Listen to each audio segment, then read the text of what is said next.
Kriteria cowok religius agaknya perlu mulai dihapuskan dari prasyarat wanita dalam memilih tambatan hati.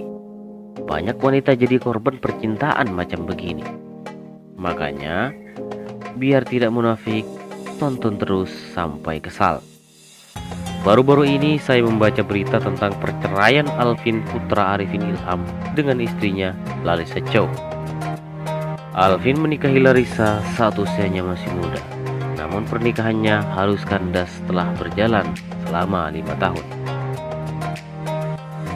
Bayangkan, Alvin, si cowok ganteng, putra seorang ustadz terkenal, agamis dan manis, menikahi seorang mualaf cantik yang siap dibimbing menuju surga. Banget gak tuh?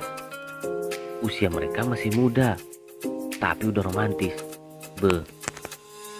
Kalau seumuran mereka, kita dulu masih kencan di pelabuhan tua. Biar romantis, juga plus pacaran gratis. Karena nikah mudanya, pasangan itu sempat viral di internet. Banyak netizen muda berdecak ingin, bermimpi untuk bisa nikah muda seperti mereka. Pasukan mengacungkan jempol, bak nonton film beradegan cinta yang begitu dramatis sekaligus bikin baper. Terlepas dari apa dan bagaimana konflik keluarganya, yang jelas perceraian adalah tindakan yang paling dibenci oleh agama. Itu untuk melindungi ikatan suci pernikahan. Karena dampaknya mesti ada salah satu pihak yang tersakiti. Menikah atau berkeluarga itu hukum alam. Walaupun zaman sekarang banyak orang bisa kawin tanpa harus menikah, sekedar untuk melepaskan hasrat seksual. Dan kau tahu, itu haram bagi norma dan agama. Tapi bagi buaya yang alim, nikah muda itu menjadi tindakan yang tepat untuk bercinta. Enggak seperti buaya liar di luar sana. Pacaran setelah menikah lebih romantis enggak sih? Setelah begitu entengnya menggampangkan nikah tanpa dibarengi niat yang baik dan akal yang bijaksana, akhirnya pernikahan tak lagi menjadi sakral. Pasangan muda yang sudah bosan karena tak sempat menikmati masa mudanya dengan bebas memilih cerai sebagai solusinya. Di sekelompok aliran Islam bahkan mengkampanyekan nikah muda. Anda bisa cek sosial media atau website mereka.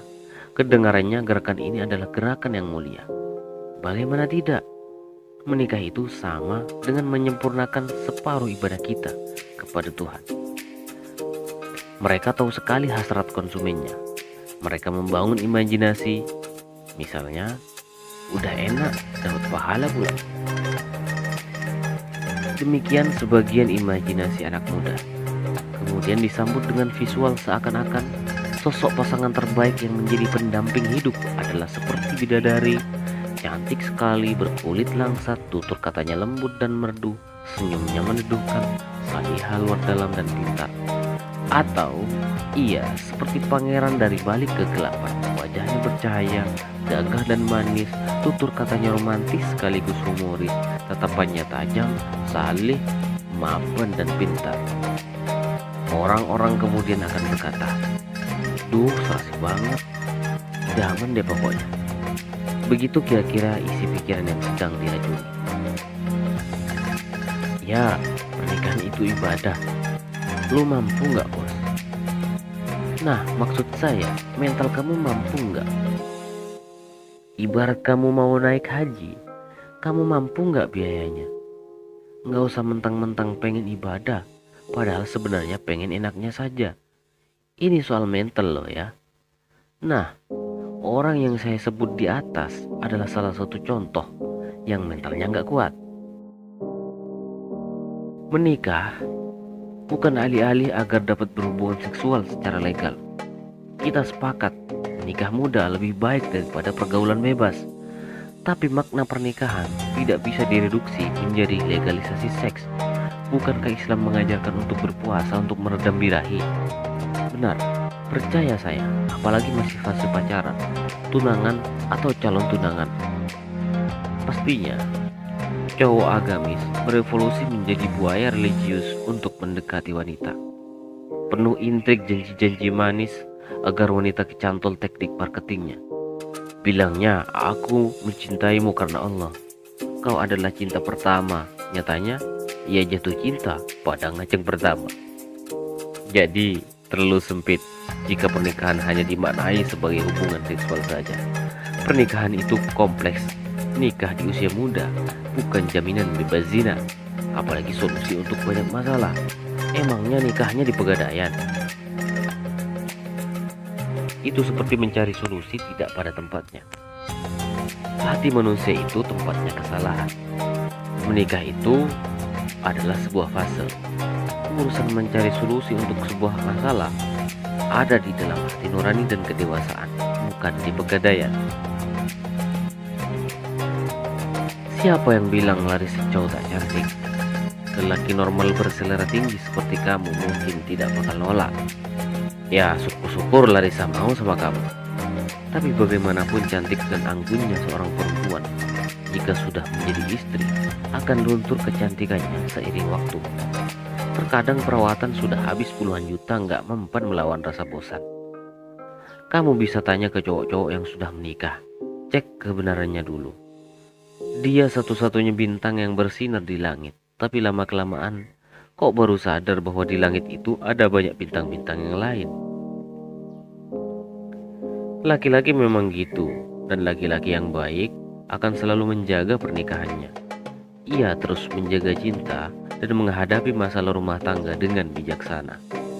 Jujur, laki-laki hanya butuh variasi saja kok.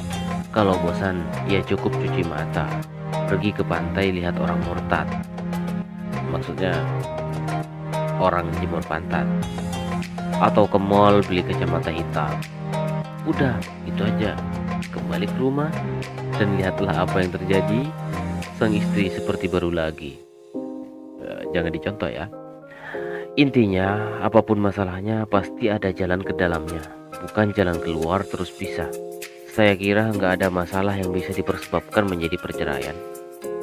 Ya, itulah hidup. Lantas jika kamu tidak kuat menghadapi masalah, kamu mau cerai dari dunia ini? Bagi saya, nikah di umur berapapun tak jadi soal, tergantung kematangan akal dan mental masing-masing. Artinya, kesiapan tidak ditentukan oleh umur seseorang. Banyak yang sudah tua tapi belum siap. Ada yang masih muda tapi udah siap dan sebaliknya. Begitu kira-kira nasihat baik dari saya. Benar kata orang yang bilang sayang akan kalah dengan yang meminang, dan yang bawa mawar akan kalah dengan yang bawa mahar. Perempuan mana yang tak terpana dengan pesona laki-laki yang datang melamar?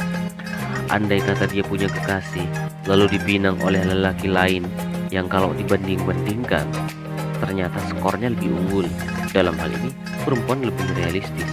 Dan kau tahu, disinilah jebakan itu justru terjadi. Tampilan luar bisa menipu, karena kepribadiannya belum sempat diuji. Tapi justru cara begini yang membawa hoki. Bisa gitu ya? Nah, agar perempuan tak kecewa, jangan percaya buaya religius yang pakai alasan nikah karena ibadah. Ibadah itu nilai dari tindakannya. Tapi urusan niat baik dan tujuan mulia itu banyak, dan ibadah bukan satu-satunya. Karena tindakan baik memang bernilai ibadah, bukan? Bahkan setia itu juga ibadah loh. Udah, itu aja.